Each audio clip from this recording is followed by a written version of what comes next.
Hey everybody, Tim Albrecht here, and thank you for listening to the YFP podcast, where each week we strive to inspire and encourage you on your path towards achieving financial freedom.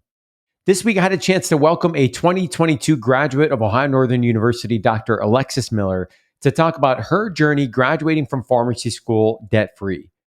Not just from scholarships or from selling her cows, yes, you heard me right, from selling her cows, but also because of her service to our country by joining the Army in 2017. Some of my favorite moments from the show include hearing Alexis talk about why she decided to make the decision to join the Army while in pharmacy school, the ins and outs of the GI Bill and tuition assistance, and what she learned about herself during the journey of completing pharmacy school and joining the Army, and why she realized that bare minimum is not in her DNA. Now, before we jump into the show, I recognize that many listeners may not be aware of what the team at YFP Planning does in working one-on-one with more than 240 households in 40 plus states. YFP Planning offers fee-only, high-touch financial planning that is customized to the pharmacy professional. If you're interested in learning more about how working one-on-one with a certified financial planner may help you achieve your financial goals, you can book a free discovery call at yfpplanning.com. Whether or not YFP Planning's financial planning services are a good fit for you, know that we appreciate your support of this podcast and our mission to help pharmacists achieve financial freedom. Okay, let's jump into my interview with Dr. Alexis Miller. Alexis, welcome to the show. Hello, it's so exciting to be here today. Well, in the intro I put together for the show, I referenced you were a 2022 grad of Ohio Northern University, go Polar Bears, and now officially Dr. Alexis Miller. So how does it feel to finally be done with pharmacy school? I think the moment that you graduate and you realize you're done, it's absolutely surreal because you've spent the last really 20 some years of your life being a student, and that's all you've been used to. And at that point, you're like, wow, like I am done. And quite frankly, I don't necessarily know how to pursue the next step. Like I don't know what awaits me, but I guess I'm ready for the world. I love that. And I'm excited to dig into your story and share how you were able to graduate debt-free from Ohio Northern University this year. And, you know, we often talk on this show about debt repayment strategies, or we've shared debt-free journeys where, you know, folks have really worked hard or through forgiveness programs to get to the point of having no more student loan debt. This is different because you avoided it altogether. And we're going to talk about how you were able to do that through the journey that you've taken. You posted this on LinkedIn a couple months ago. That post went viral. I think maybe surprised you a little bit as well. Had almost 30,000 reactions, and excited to share your story with the YFP community. But before we get into that story, tell me a little bit more about your interest in pharmacy and what ultimately drew you into the profession. I always like to say it wasn't necessarily why I joined pharmacy, just because with Ohio Northern, it is a direct admit program. You're joining as you are still a high school senior. So I was 17 years old and really didn't have any idea of what I was going to do with my life or really what I necessarily wanted. But I always say it's really what made you stay in pharmacy, especially in a direct admit program like that. You have so many opportunities as you're going through to change your major, get out, take a whole completely new path. And I always like to say it was a lot of the people that I encountered between doing experiential hours or my internships, and even the people that I just went to school with. I realized like those were the kind of people that I wanted to work with for the rest of my life. And those were the kind of people that I wanted to impact. And that was the thing that I couldn't give up. So even when pharmacy school got to be at the point where I didn't know if it was for me anymore, it was always the people that were really telling me I could do this every day. I love that. One of the things I like to talk about is that your why and your purpose has to be stronger than your motivation, because your motivation can wax or wane, right? You live that firsthand in pharmacy school. There's some tough seasons, but if you've got a strong purpose and why of what you're doing and why you're doing it, I think that can really carry through. So that's really cool to hear that.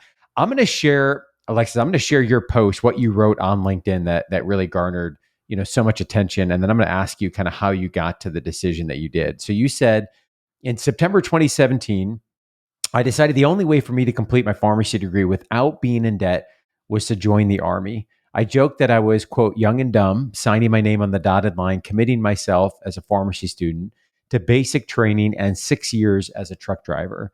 I was enticed by the idea of the GI Bill and tuition assistance. And my original plan was doing the bare minimum to get my degree paid for, getting in, getting paid, and getting out. Today, I pinned staff sergeant at only 4.5 years in the Army.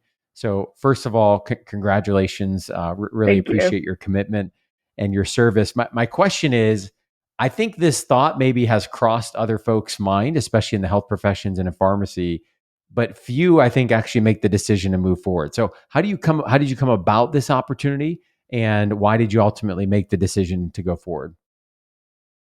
So when I started my freshman year, throughout high school and summers and everything else, I came from a farm. So I was selling livestock, I was selling animals, and I was selling crops.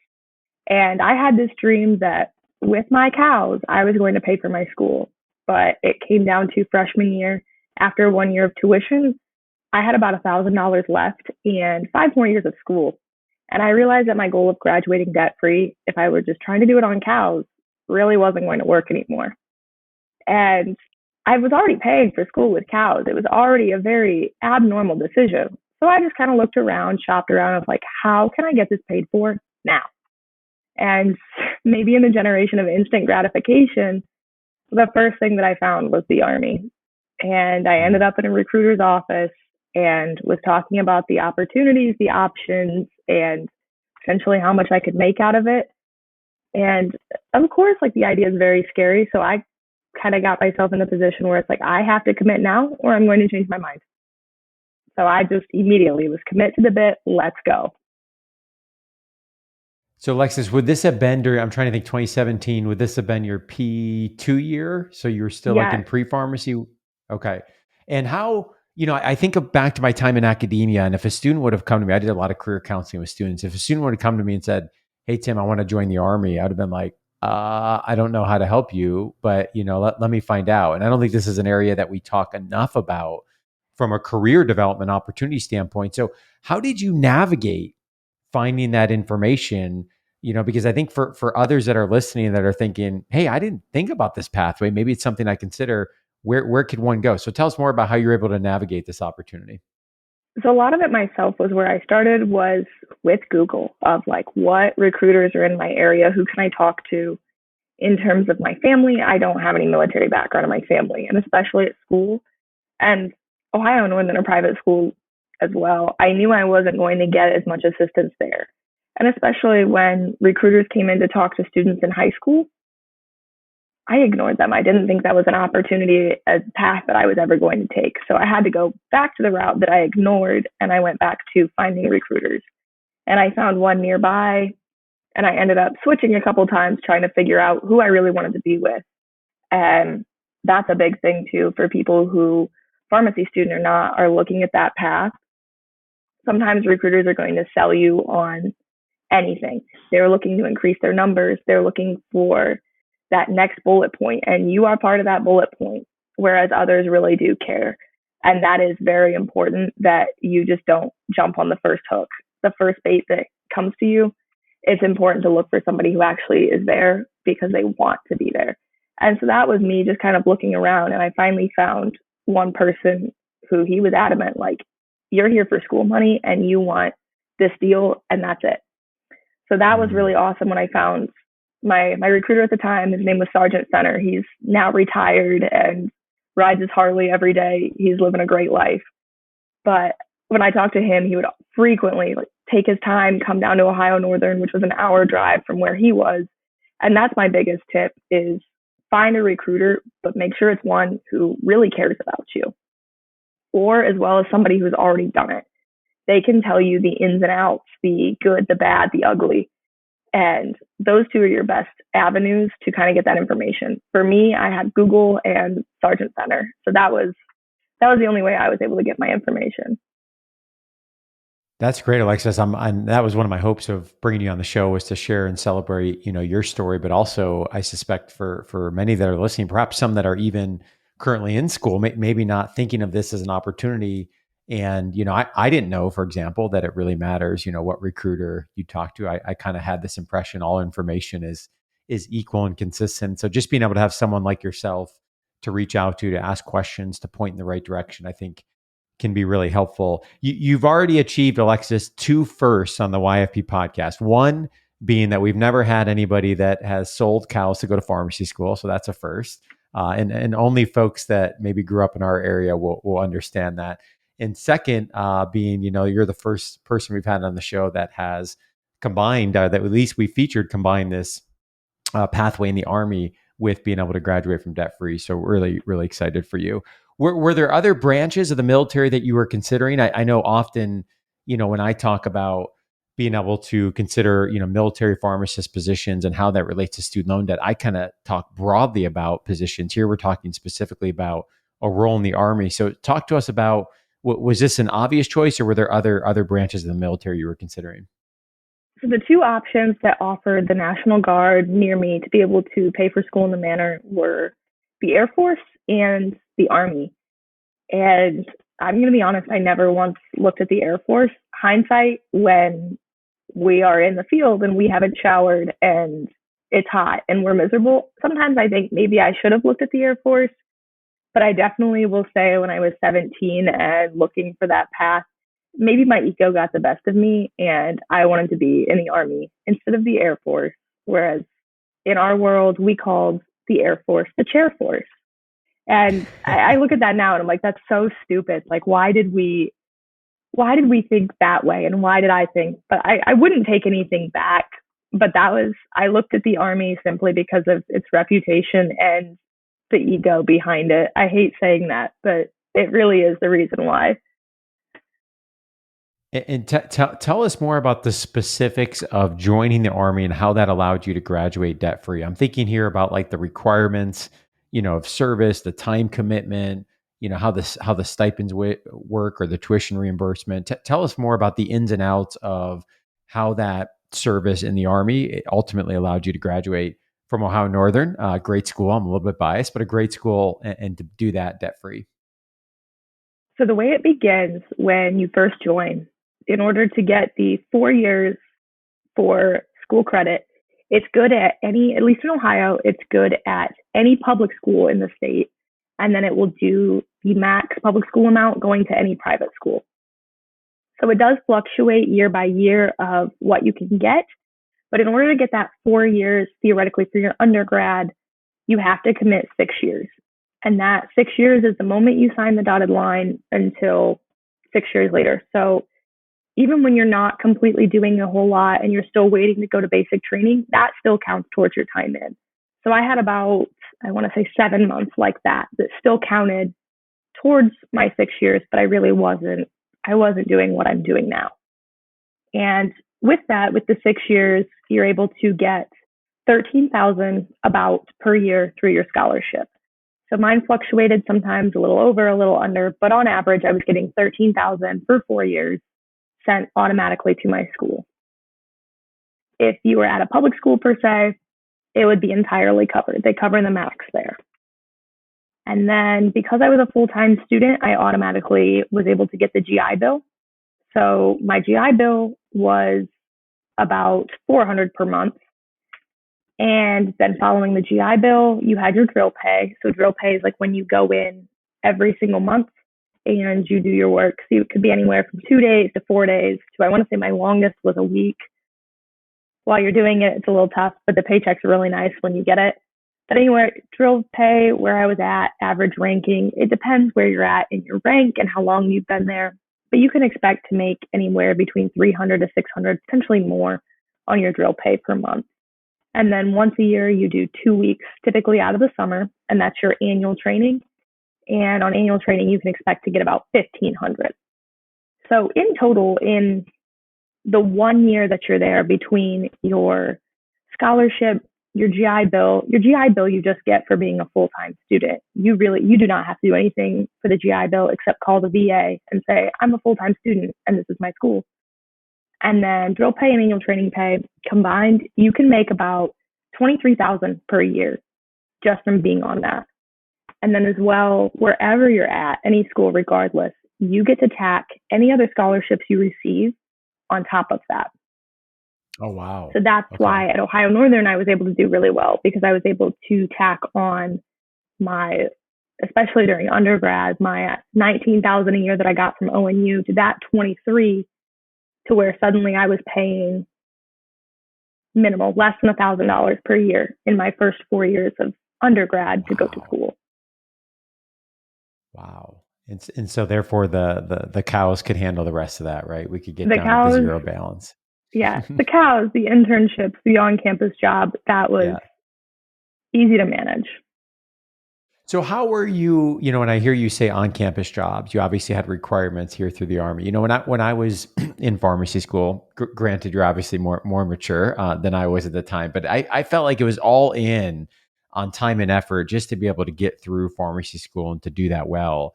Here you've got the commitment piece in the Army. You mentioned other on-campus work requirements. I'm guessing you were involved in other things as well. Talk to us about how the balance of this works, and were you ultimately able to feel like you were going through pharmacy school and completing that well while also filling your other service obligations? There were different times, especially, I want to say my third year was when I really started to experience a few of the challenges of the service obligation combined with pharmacy school. Everything else seemed, especially on campus with sports and organizations and work, it all just seemed to bend to the whim of pharmacy school. Pharmacy school always trumped that. It never seemed to get in the way. But with the military, it's kind of like taxes. You don't get to say no, even if it's a bit of a challenge. So there were Mm-hmm. days starting in my third year when school started getting more intense and I started picking up more rank in the military that I could be gone out of school for a week at a time. There was a point when I was gone for almost 10 days, and then you come back and you're like, "Hi, what happened? I've been gone." And your inbox is full. People are emailing you, "Where are you?" And you're like, "I Mm-hmm. didn't even have a phone for the last 10 days. Like, I don't know what's going on." So those were the really challenging times. And just kind of missing things of like rearranging things with professors of like, "Hey, the exam is Mm-hmm. Friday. I'm leaving Tuesday and I won't be back until next Tuesday." So it Mm-hmm. was a lot of take it. My third year, I took everything early. I think every quiz, every exam, it was like, "Oh, I'm here 5 o'clock at night to take my quiz 3 days before everybody else."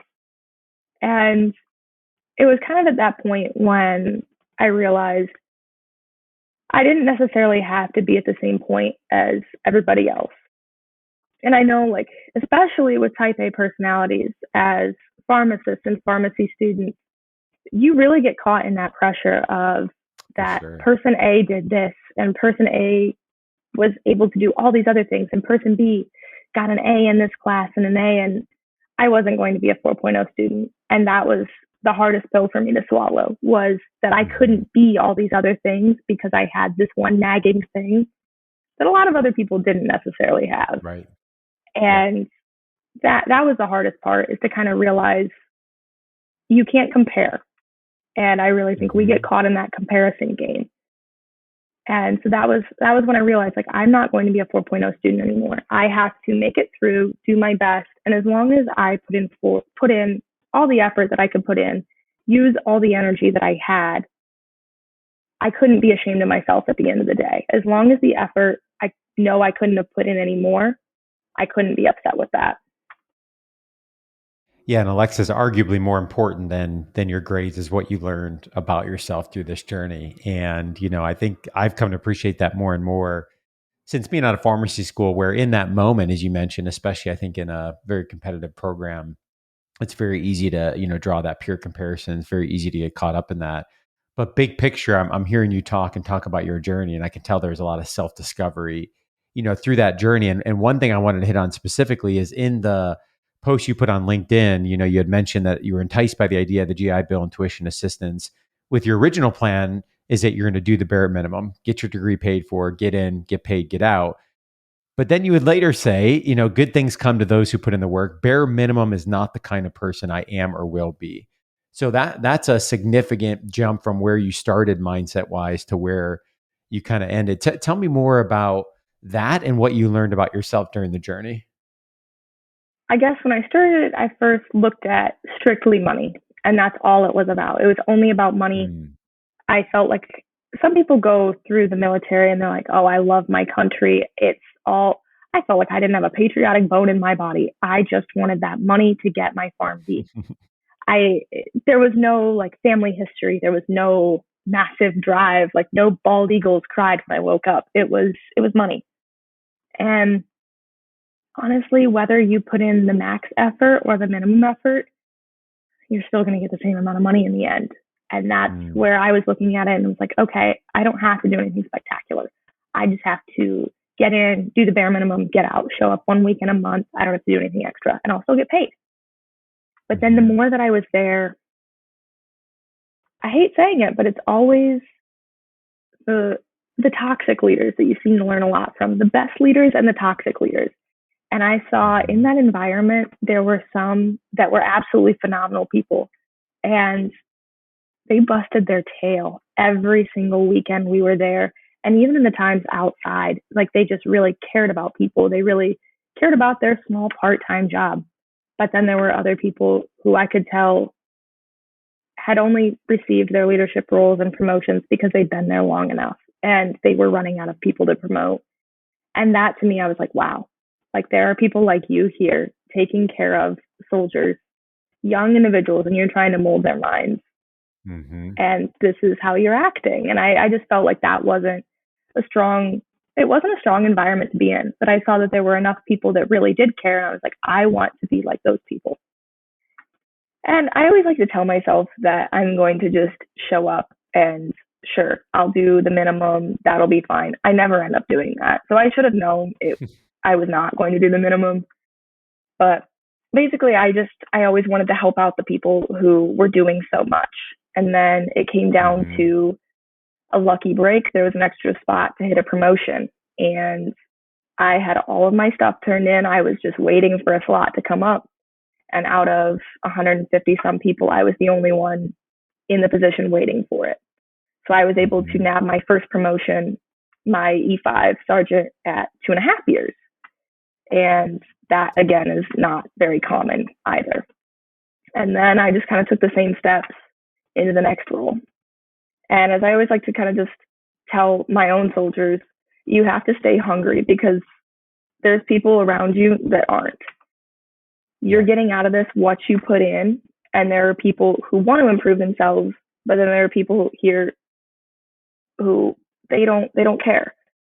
And you can easily go around those people. You should want to be better than those people because that's the legacy you're going to leave. When you leave here, people are not going to remember who you were, or they're going to remember who you were, probably not have very good things to say about you.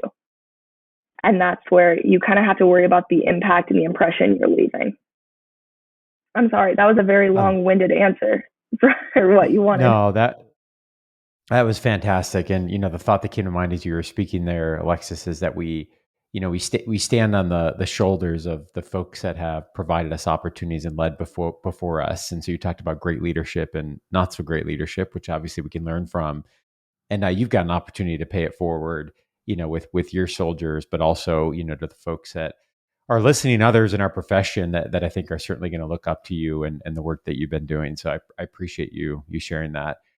So if I'm doing my math right, you mentioned 6 years of a commitment from signing the dotted line. A little over 4.5 years in, you were PIN staff surgeon.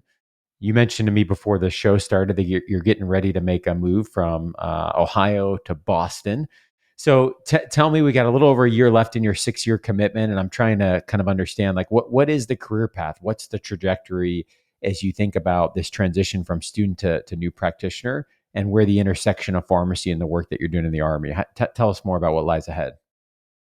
So the way I arranged my contract and the choices that I made, granted, I am a doctor, and theoretically, people, once they get a bachelor's degree, master's degree, doctorate, will advance into the officer realm. But because of the choices that I had made earlier on and chose to stay enlisted, I will be a doctor and a truck driver all at the same time. And some people think that's a little bit odd of a choice. But for me, I wanted that flexibility. So I only have that 1.5 years left. But had I chosen to go an officer route, I would have had a bit more of a commitment. And okay. I wasn't sure where I wanted to be tied with it. And I do have the option. If I really wanted to commission, I most definitely could. I could drop the packet to go commission and go officer route, and I could be in the next year. but I'm not committing that time yet, just because I don't know where, especially with residency and potentially a PGY too, and really where life is going. I don't necessarily know where that's always going to fit in. So I have stayed enlisted to give myself that flexibility to get in, get out. But since I started in Ohio and that's where my first unit was, and I am moving to Massachusetts, I have met phenomenal people who will live in a different state and then fly back to their drill weekends. I knew a man from Arkansas, and he would come up once a month to Toledo, where we would drill and work. I'm not that tough of an individual. I don't want to catch a flight. I don't want to deal with it. So I ended up transferring to a unit in Massachusetts, and I'm in the process of doing that now. So you pretty much fill out a bunch of paperwork and transfer. So I'm in that process of waiting to get picked up in Massachusetts, and I'll stay there until I leave. And right now, I don't have any intentions of following that commitment past 6 years, just because I don't know where my career will take me. But I don't think the door's closed yet. I think I will probably come back as an officer once I have a more stable location and more stable job other than a residency. But for now, we're going to put it on pause. And so am I following correctly, Alexis, you'll be doing residency while you're continuing out the 6 years of the commitment. Is that correct? Yes, I will be doing my residency as well as finishing my commitment out in Massachusetts. Awesome. I love that.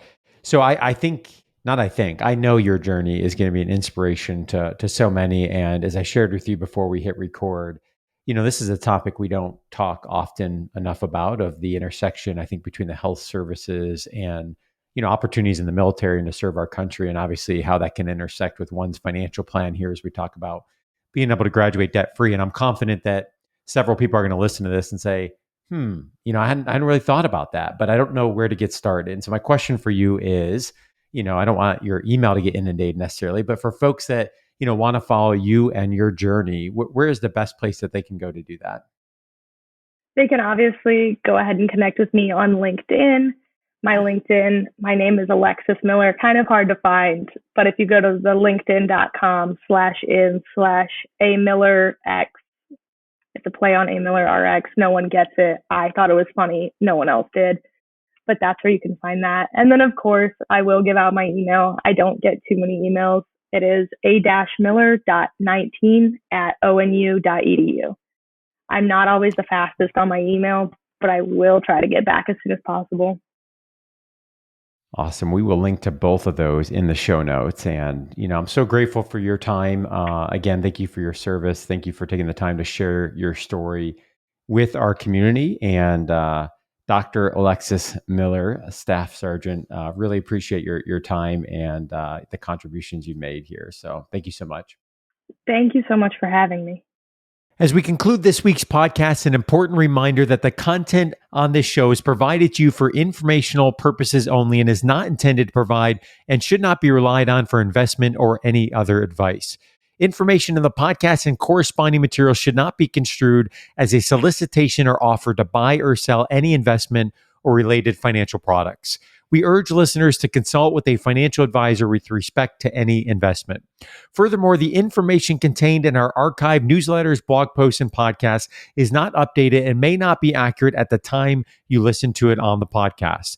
Opinions and analyses expressed herein are solely those of your financial pharmacist unless otherwise noted and constitute judgments as of the dates published. Such information may contain forward-looking statements which are not intended to be guarantees of future events.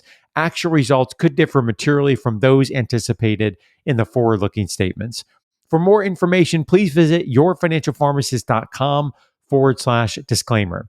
Thank you again for your support of the Your Financial Pharmacist podcast. Have a great rest of your week.